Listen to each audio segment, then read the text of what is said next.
Welcome to Bong mathematics. Hello viewers, আজ একটা নতুন ভিডিও নিয়ে চলে এলাম। আজকের ভিডিওতে আমরা দেখব বিপিএসসি টিআরই 3 এক্সামের 9-10-এর বিভিন্ন সাবজেক্টে যেই রেজাল্ট পাবলিশ হয়েছে ওটা তোমরা কিভাবে দেখতে পারবে।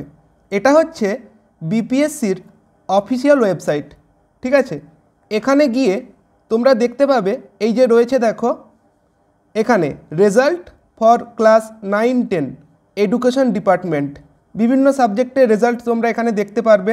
যেমন এখানে আছে ইংলিশ, তারপর হিন্দি, উর্দু, বাংলা, সংস্কৃত, তারপর Arabic, Persian, science, mathematics, social science, physical education, dance, Lalit কলা, মৈথিলি, মিউজিক, ঠিক আছে।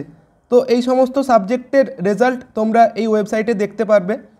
ধরো আমি ম্যাথামেটিক্সের রেজাল্ট দেখতে চাইছি, তো ম্যাথামেটিক্সের উপর আমি ক্লিক করব, তাহলেই কিন্তু এই ম্যাথামেটিক্সের রেজাল্ট এইভাবে ডাউনলোড হয়ে যাবে, ঠিক আছে।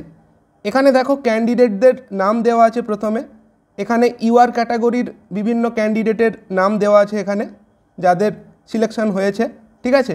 এবং এই পিডিএফের একদম লাস্ট পেজে গিয়ে তোমরা দেখতে পারবে বিভিন্ন ক্যাটাগরির ক্ষেত্রে যেই কাট অফটা আছে কি রয়েছে, ঠিক আছে। এখানে দেখো এই যে রয়েছে ইউআরের ক্ষেত্রে, যেমন দেখো এটা আমাদের কাট অফ দেওয়া আছে, ঠিক আছে। ইউআর ফিমেলের ক্ষেত্রে এটা আছে ইডাব্লিউএস ফিমেলের ক্ষেত্রে এটা SC female, ST female, EBC, ঠিক আছে।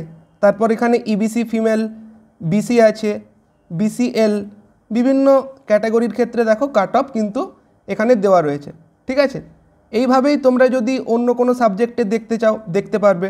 যেমন যদি কেউ সায়েন্সের ক্ষেত্রে দেখতে চাই, সায়েন্সের উপর ক্লিক করবে, তাহলেই সায়েন্সের পিডিএফটা কিন্তু এভাবে ডাউনলোড হয়ে যাবে, ঠিক আছে। এখানে দেখো একদম লাস্ট পেজে গিয়ে তোমরা কাট অফ দেখতে পারবে বিভিন্ন ক্যাটাগরির ক্ষেত্রে। দেখো এই যে ইউআরের ক্ষেত্রে ইউআর ফিমেল, ইডাব্লিউএস, সমস্ত কাট অফ তোমরা কিন্তু এখানে দেখতে পারবে। তো এই ছিল আজকের ভিডিওটা হেল্পফুল মনে হলে কমেন্টে জানিও। Thanks for watching.